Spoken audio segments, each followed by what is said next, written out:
Purihin ng Diyos na buhay. Magandang umaga po sa inyong lahat. Ako po ang inyong lingkod na si Pastor Rene Reyes ng Charismatic Cathedral, Christ Life Christian Fellowship.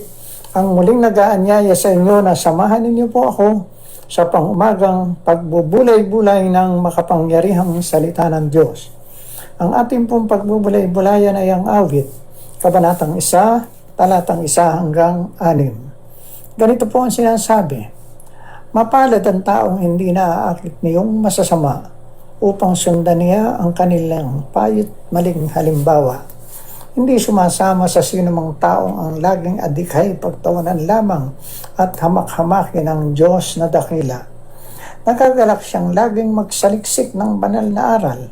Ang utos ni Yahweh siyang binubulay sa gabi at araw. Ang katulad niya isang punong kahoy sa tabi ng batisan, sariwa ang dahot laging namumunga sa kapanahunan, at anumang gawin ay nakatitiyak na magtatagumpay.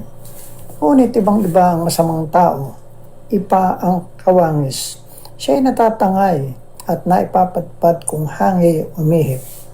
Ang masamang tao ay parurusahan, hindi magmimintis, iwawalay siya sa pagkakatipo ng mga matutuwid.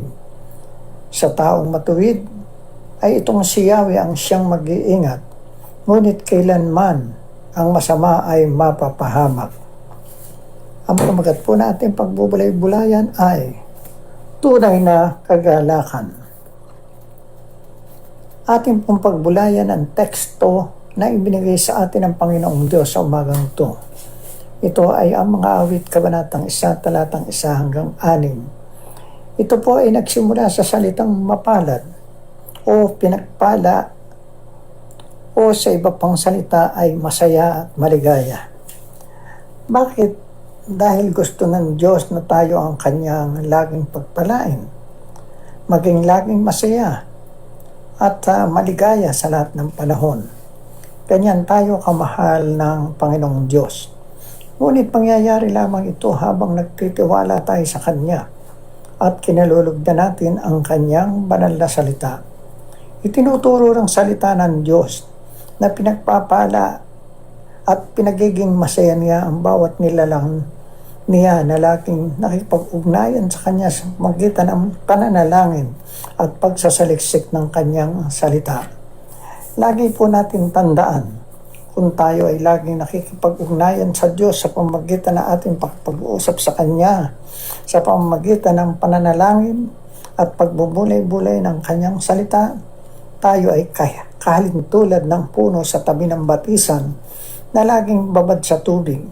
Di natutuyo ang puno at dahon nito at namumunga ito ng sagana. Kung tayo ay laging nakaugnay sa Diyos tulad ng punong ito, walang patid ang pagpapala na ating matatanggap mula sa Panginoong Diyos. Kung tayo ay nalulugod na laging magbulay ng makapangyarihang salita ng Diyos, dahil ito ay pagkain ng ating kaluluwa, mapapansin po natin ang pag-unlad ng ating kaluluwa. Ang kaluluwa pong ito, ang tunay nating pagkatao na siyang may kinalaman o kaalaman, damdamin at kalooban. At dahil nga busog ang ating kaluluwa ng espiritual na pagkain na walang iba kundi ang salita ng Diyos, ang ating pong kaisipan, damdamin at kalooban ay napakaganda, napakamapayapa at pinagpapala.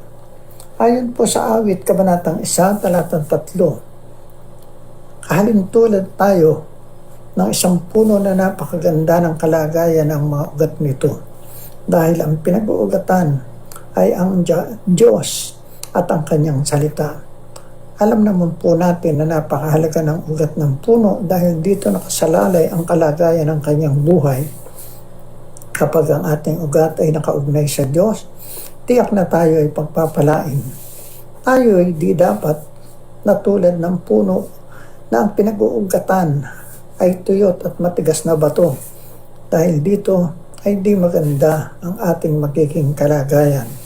Magiging napakamiserable ang ating kalagayan. Di tayo mamumunga ng sagana. Napakahalaga na tayo matulad sa isang puno na malalim ang pinag-uugatan. Ito ay mula sa Diyos at sa Kanyang salita. Dahil dito lamang magiging matatag, malusog, at bubunga tayo ng sagana. Mapalalalim natin ang ating pinag-uugatan sa pamagitan ng patuloy na pananalangin at pagbubulay-bulay ng salita ng Diyos na siyang pagkain ng ating kaluluwa. Mga kapatid, delight in the Word of God and feed on it. Make it your source of spiritual nourishment, and God will bless you with strength and stability. Praise the name of the Lord. Tayo po'y manalangin. Dakilang Diyos, pinupuri ka po namin at kami po ay nagpapasalamat sa patuloy mong pagpapala sa amin. Maraming salamat po. Amen. Patuloy po kayong pagpalain ng Panginoong Diyos. Maraming salamat po sa muli ninyong pakikisa sa pangbagang pagbulay-bulay ng makapangyarihang salita ng Diyos. Have a pleasant day.